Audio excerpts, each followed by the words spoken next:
Brian, thank you so much. We're joined now by Dr. Robert Velez. He is a political science lecturer at UTRGV, and he's live in the studio tonight with us to chat about some of today's big races. So Dr. Velez, welcome back to our studio. As always, it is so nice to have you here with us, but we're going to start off by talking about the propositions on the Republican ballot. So if you voted Democrat today, you did not see these propositions. You might not know what we're talking about, but if you voted Republican today, then you definitely know exactly what we're talking about. So for starters, you filled me in on some of these, and some of them were pretty interesting. One of these propositions, it aims to end all property taxes without increasing Texans' tax burden. Yeah, Sonia, thanks for having me. And I was very surprised to see this on the Republican ballot that was going to be voted on today. I get it. People don't like paying taxes. It doesn't matter whether you're blue, red, Republican, Democrat. Nobody likes paying taxes. Absolutely. But it does pay for important services that citizens demand, things like roads and schools and police and fire.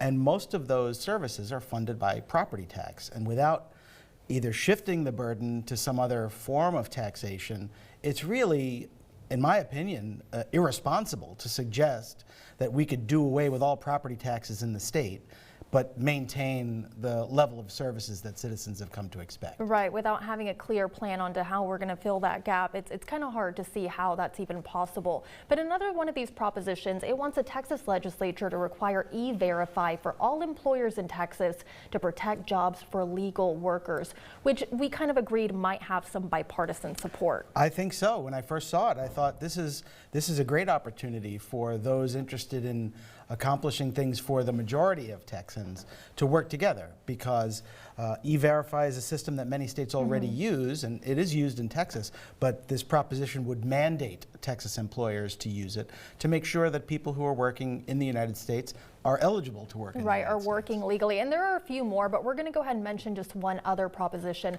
This one says that Texas parents and guardians should have the right to select schools, whether public or private, for their kids, and the funding should follow the student. So first of all, this has Greg Abbott all over it. For sure. School vouchers is a popular topic at the state legislature.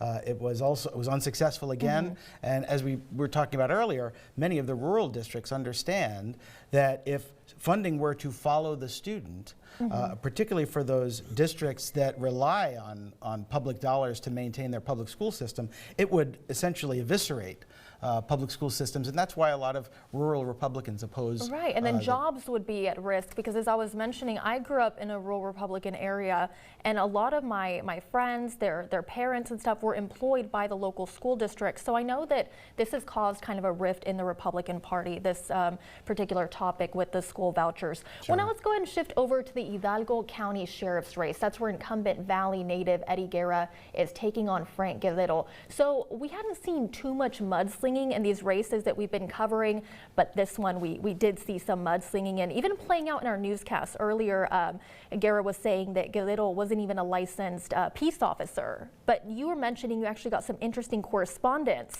I received one of the negative ads that was put out about the candidate Frank Guerrero that said his family thinks he's a swindler, and it was really a rough attack piece on him. Right. But politics is what it is. All's fair in love war and politics, apparently. Sure. But now District 34, let's talk about the congressional race. We just heard from Mayra Flores. She is the winner in this race. She'll be taking on Vicente Gonzalez in November. Mayra has really emerged as a sweetheart in the Republican Party. So she's going to be taking on Vicente Gonzalez in November. As another rematch. So the district, when we redistricted this last cycle, that district that Vicente's in now leans toward a Democrat, favoring Democrats. And the 15th district, where he used to be, now favors Republicans, the way it was drawn. So I don't think we're going to see any surprises in the fall. I expect Vicente Gonzalez will be reelected. because that district just tends to lean more towards the Democratic candidate. Right.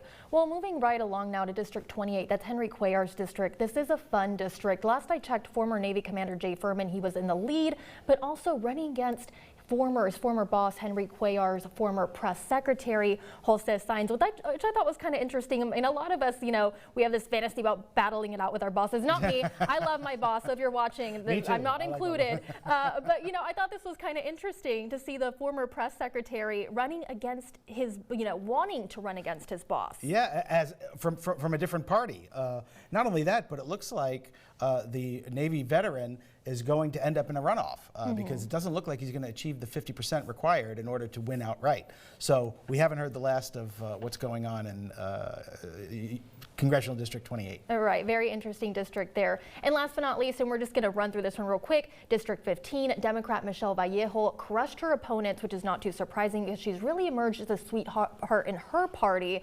Many people might find her very relatable. She will now be taking on incumbent Monica de la Cruz in November, who also crushed her opponents tonight in the Republican primary. And on that note, covering that race is our very own Frank McCaffrey. He joins us now live from McAllen. Frank?